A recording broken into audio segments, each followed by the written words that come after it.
Good morning बच्चों, आप लोग कैसे हैं? आशा करते हैं आप लोग कुशल मंगल ही होंगे और सरस्वती माता से प्रार्थना है कि आपको ढेर सारा उनका आशीर्वाद मिले, आगे पढ़े, मेहनत करें। और आज आपका विषय संस्कृत पाठ 7 है और पाठ का नाम है नीति श्लोक, जो विदुर जी की नीति है, महात्मा विदुर की नीति है। पद के रूप में आपके पाठ पुस्तक में किस रूप में है? पद के रूप में है। तो यहाँ पे महात्मा विदुर जी का जो है ना 10 श्लोक दिए हुए हैं, ठीक है। इन 10वां श्लोक के बारे में हम लोग अच्छे से पढ़ेंगे, इनको पूरा आज चार्ट लेंगे पकड़ के, ठीक है। और यहाँ से मेरा 5 अंक आने वाला है, 5 अंक निश्चित है। 3 अंक आपका आएगा ऑब्जेक्टिव से, 2 अंक आपका आएगा सब्जेक्टिव से। 5 अंक निश्चित है, ये कहीं हिलने वाला नहीं है। तो इस चैप्टर में जो है ना सिर्फ प्रश्न उत्तर है। क्या है ये? प्रश्न उत्तर है। तो प्रश्न उत्तर किसका है भाई, देखते हैं।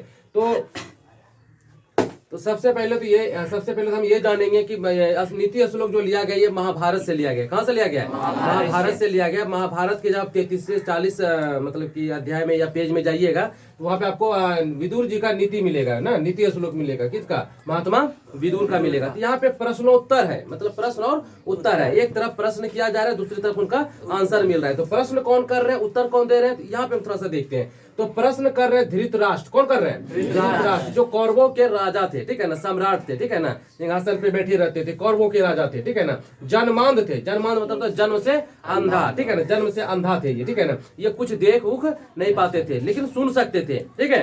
कुछ भी अगर आगे में हो रहा है या होने वाला है उनको बताया जाता था इनके मंत्री के द्वारा, या इनका कोई हितैषी होता था, प्रिय होता था, तो ये उनको बताते थे। जैसे महाभारत का युद्ध हो रहा था, तो महाभारत का युद्ध हो रहा था, तो इनको कैसे पता चला कि कौन मर गया, किसने मारा, किसको मारा, कौन बता रहा था इसको? एक संजय नाम का आदमी, ठीक है ना, एक संजय नाम का आदमी था जो कि इसको बता रहा था अपना दिव्य चक्षु से देख करके, मतलब कि बैठे बैठे दिव्य चक्षु से देख करके। जैसे कि कहने का मतलब है कि कुरुक्षेत्र में लड़ाई हो रहा है, महाभारत का कुरुक्षेत्र में लड़ाई हो रहा है और ये घर पे बैठे हैं, ये ठीक है, धृतराष्ट्र घर पे बैठे हुए हैं और संजय इसके बगल में, संजय नाम का एक आदमी था जिसके पास दैविक शक्ति था और वो दिव्य चक्षु से, यानी कि बैठे बैठे घर पे बैठे बैठे कुरुक्षेत्र में लड़ाई को देख लेते थे और वो इनको बताते थे कि महाराज ऐसे ऐसे हुआ है, ये घटना हुआ है, ये मारा गया है, इसको मारा, ठीक है, इस प्रकार से। तो यहाँ पे जो इनके प्रश्नों का जो उत्तर दे रहा है ना, कौन दे रहा है? महात्मा विदुर दे रहे हैं, ठीक है ना, महात्मा विदुर दे रहे हैं, ठीक है। महात्मा विदुर कौन थे? तो यहाँ पे कौरवों के मंत्री थे। कौन थे? कौरवों के सेना दल में कौन थे?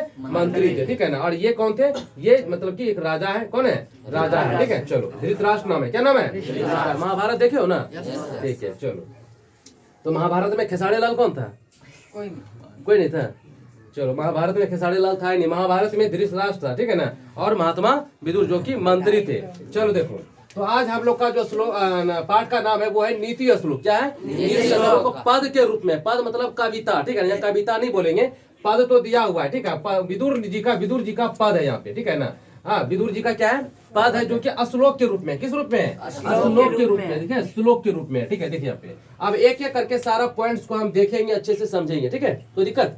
चलो, तो पाठ के संदर्भ में देखते हैं क्या क्या मिलता है। तो पाठ के संदर्भ में सबसे पहले देखते हैं कि नीति श्लोक पाठ किस रूप में है। तो ये किस रूप में है? श्लोक के रूप में, ठीक है। नीति श्लोक जो है ना, नीति श्लोक का पाठ जो है, नीति श्लोक का पाठ जो है आपके पाठ में श्लोक के रूप में। किसके रूप में? श्लोक के रूप में। आपके एग्जाम में कई बार क्वेश्चन आया है, नेक्स्ट टाइम अगर आ जाए तो आपको छोड़ना नहीं, अपने कॉन्सेप्ट को पकड़ के रखिए। उसके बाद है फिर बहुत ज्यादा नीचे जैसे जैसे आते जाएंगे और मजा आते जाएगा। नीति श्लोक का पाठ महाभारत से लिया गया है। कहाँ से लिया गया है? महाभारत से लिया गया है। नीति श्लोक का, ये जो नीति श्लोक का पूरे जो नीति श्लोक का पाठ है, ये जो महाभारत से लिया गया है। कहाँ से लिया गया है? महाभारत से लिया गया है। जिसके लेखक, जिसके राइटर है, जिसके रचयिता महर्षि वेद व्यास है। कौन है? वेद व्यास है, ठीक है ना। फिर है नीति श्लोक महाभारत के उद्योग पर्व से लिया गया है। कहाँ से? उद्योग पर्व। ये बहुत ही VVI है। क्या ये? बहुत ही VVI है, ठीक है ना। आपके एग्जाम में कई बार क्वेश्चन आया है, अगर आ जाएगा कि नीति श्लोक जो पाठ है ना, महाभारत के किस पर्व से लिया गया है, तो उद्योग पर्व से। कहाँ से? उद्योग पर्व से लिया गया। किस पर्व से लिया गया है? उद्योग पर्व से लिया गया है, ठीक है। बहुत ही VVI है, जहरीला क्वेश्चन है। फिर नीति श्लोक पाठ में कुल कितने श्लोक हैं, ठीक है ना? कुल 10 श्लोक है। कितने? 10 श्लोक है, ठीक है। आप किताब में देख सकते हैं, ठीक है ना, कुल 10 श्लोक है, ठीक है।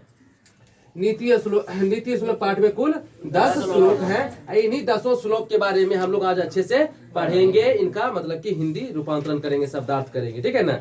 चलिए, उसके बाद है नीति श्लोक का पाठ के रचनाकार कौन है? नीति श्लोक का पाठ के रचनाकार है महर्षि वेद व्यास है। नीति श्लोक जब आप पढ़ रहे हैं, ये जो नीति श्लोक पढ़ रहे थे इसके रचनाकार कौन है? इसके रचनाकार है महर्षि वेद व्यास। कौन है? महर्षि वेद व्यास है। महर्षि वेद व्यास है, ठीक है ना। किसके? नीति श्लोक के। किसके? नीति श्लोक के जो रचनाकार है वो महर्षि वेद व्यास है। उसके बाद देखिए विदुर कौन थे? विदुर मंत्री थे। कहाँ थे? मंत्री थे, ठीक है ना। विदुर मंत्री थे, ठीक है ना। महात्मा विदुर कौन थे? महात्मा विदुर मंत्री थे, ठीक है ना। चलिए उसके बाद है कि विदुर जो है ना, विदुर धृतराष्ट्र के प्रश्नों का उत्तर देते हैं, ठीक है ना। विदुर क्या देते हैं? धृतराष्ट्र जो जन्म से अंधा थे, एक राजा थे कौरव पक्ष के, ठीक है। कौरव पक्ष के कौरवों के राजा कौन थे? धृतराष्ट्र, ठीक है ना। इनके, ठीक है, ये जन्म से क्या थे? अंधा थे। इनके प्रश्नों का उत्तर देते हैं कौन? महात्मा विदुर, ठीक है ना। कुछ भी अगर ऐसा घटना अगर होता है उसके कुल खानदान में, कोई ऐसा फंक्शन पार्टी लड़ाई झगड़ा कुछ भी होता है तो धृतराष्ट्र तो देख तो नहीं सकता है बेचारा, ठीक है। ये किसी से पूछता है, कभी संजय से, कभी विदुर से, कभी दुर्योधन से, कभी इससे, कभी उससे ना पूछ करके अपने मन को शांत करता है कि आगे हो क्या रहा है। उसको जानने की इच्छा ज्यादा रहता था, ठीक है ना। इसीलिए हमेशा किसी न किसी से पूछते रहता था। तो प्रश्न नहीं करता था, उत्तर इसको मिलता था। प्रश्न ये करता था, उत्तर इसको मिलता था। तो कहने का मतलब कि इस चैप्टर में हम सिर्फ प्रश्न और उत्तर पढ़ेंगे। क्या पढ़ेंगे? प्रश्न और उत्तर। तो अब ये बताइए कि प्रश्न कौन करेगा? उत्तर कौन देगा? प्रश्न कौन करेगा? उत्तर कौन देगा? उत्तर कौन देगा? प्रश्न कौन कर रहा है? यही पढ़ना है, प्रश्न और उत्तर पढ़ना है, ठीक है। चलिए यहाँ पे देखो, यहाँ पे हम स्पष्ट लिख दिए हैं कि विदुर धृतराष्ट्र के प्रश्नों का उत्तर देते हैं नीति श्लोक पाठ में, ठीक है। नीति श्लोक पाठ में जो श्लोक है 33 से 40 तक जो श्लोक है, ठीक है, अध्याय में, ठीक है ना, उसमें विदुर, महात्मा विदुर जो है ना, धृतराष्ट्र जो कौरव पक्ष के राजा थे, ठीक है ना, तो उनके प्रश्नों का क्या देते हैं? उत्तर देते हैं। तो आपके एग्जाम में क्वेश्चन आ जाएगा कि धृतराष्ट्र के प्रश्नों का उत्तर कौन देते हैं?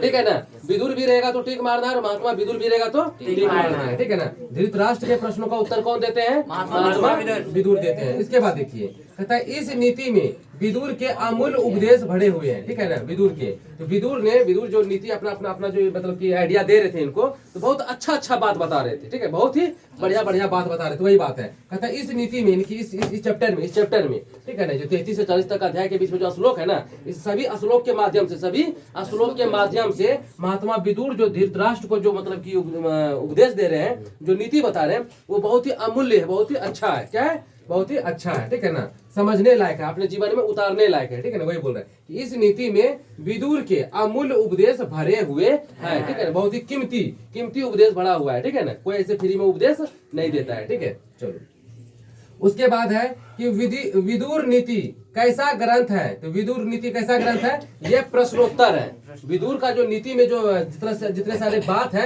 वो क्या है? वो प्रश्नोत्तर है, प्रश्न और उत्तर के रूप में है, ठीक है ना। एक तरफ एक आदमी प्रश्न कर रहा है, एक तरफ एक आदमी उत्तर दे रहा है। तो आपको पता है ऑलरेडी कि प्रश्न कौन कर रहा है? उत्तर कौन दे रहा है? ठीक है। तो इसमें सिर्फ प्रश्न और उत्तर, इस ग्रंथ में क्या है? प्रश्न और उत्तर है, ठीक है ना। इस ग्रंथ में प्रश्न उत्तर है, ठीक है। तो विदुर नीति कैसा ग्रंथ है? तो प्रश्नोत्तर ग्रंथ है। कैसा ग्रंथ है? प्रश्नोत्तर ग्रंथ है, ठीक है ना। चलिए अब किसके प्रश्न है? याद धृतराष्ट्र के। किसके प्रश्न है? धृतराष्ट्र के। किसके प्रश्न है? धृतराष्ट्र के प्रश्न है यहाँ पे, ठीक है ना।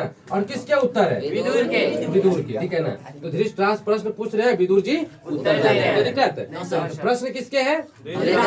और उत्तर किसके है? विदुर के। चलिए आप थोड़ा सा जो ना श्लोक की ओर चलते हैं। तो पहला श्लोक का, यहाँ पे हर एक श्लोक के बारे में हम कुछ न कुछ लिखे हैं, ठीक है ना। 10 श्लोक है और 10 श्लोक के बारे में हम यहाँ पे बहुत सारी बात लिखे हैं, 10 श्लोक के बारे में, ठीक है। चलिए तो देखते हैं अब श्लोक के माध्यम से, देखते हैं कि इन श्लोक के माध्यम से महात्मा विदुर क्या नीति बता रहे थे, क्या उपदेश दे रहे थे, ठीक है ना। इन श्लोक के बारे में देखिए, तो ये श्लोक हम आपको दिखा देते हैं ऑन कैमरा, ठीक है। लाइए जरा सा, ये सारे श्लोक है, देखिए यहाँ पे 1 2 3 4 5 6 7, ये 7 श्लोक हो गया।